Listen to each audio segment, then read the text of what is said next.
আসসালামু আলাইকুম। স্বাগতম আপনাদের সবাইকে। আজ আমরা ঘুরতে এসেছি কিশোরগঞ্জের বিখ্যাত নিকলি ছাতির চরে। পুরো ভিডিওটি ধারণ করা হয়েছে নৌকা থেকেই, তাই শুরু থেকে শেষ পর্যন্ত হাওরের অপূর্ব সৌন্দর্য আপনারা নৌকায় বসেই উপভোগ করতে পারবেন। চলুন যাত্রা শুরু করা যাক। দেখুন, আমাদের নৌকাটি ধীরে ধীরে হাওরের বিশাল জলরাশির বুক চিরে ছাতির চরের দিকে এগিয়ে যাচ্ছে। চারদিকে শুধু পানি, মুক্ত আকাশ আর শীতল বাতাস। এমন পরিবেশের সময় যেন থমকে যায়। নৌকায় বসে চারপাশের দৃশ্য দেখতে দেখতে মনে হয় প্রকৃতি যেন নিজের সেরা রূপটি এখানেই সাজিয়ে রেখেছে। কিছুক্ষণ পর আমরা পৌঁছে যাই নিকলি ছাতির চরে।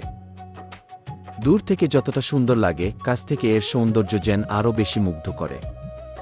এবার নৌকা নিয়ে ছাতির চরের চারপাশে ঘুরে দেখি। এক এক দিক থেকে এক এক রকম সৌন্দর্য চোখে পড়ে।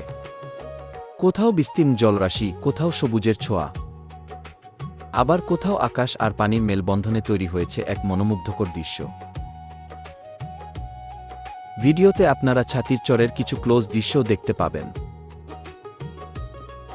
যা এই জায়গার আসল সৌন্দর্য আরও কাছ থেকে অনুভব করতে সাহায্য করবে। যদি কখনো কিশোরগঞ্জের নিকলিতে ঘুরতে আসেন, তাহলে অবশ্যই নৌকায় করে ছাতির চর ঘুরে দেখবেন। প্রকৃতিপ্রেমীদের জন্য এটি সত্যিই দারুণ একটি ভ্রমণ গন্তব্য। ভিডিওটি যদি আপনাদের ভালো লাগে, তাহলে একটি লাইক দিন, কমেন্ট করে জানিয়ে দিন কোন দৃশ্যটি আপনাদের সবচেয়ে বেশি ভালো লেগেছে। আর এমন সুন্দর ভ্রমণ ভিডিও নিয়মিত দেখতে আমাদের চ্যানেলটি সাবস্ক্রাইব করে পাশে থাকা বেল আইকনটি অন করে রাখুন। আজকের মতো এখানেই বিদায়। আবার দেখা হবে নতুন কোনো সুন্দর ভ্রমণ ভিডিওতে। সবাই ভালো থাকবেন, সুস্থ থাকবেন। আল্লাহ হাফেজ।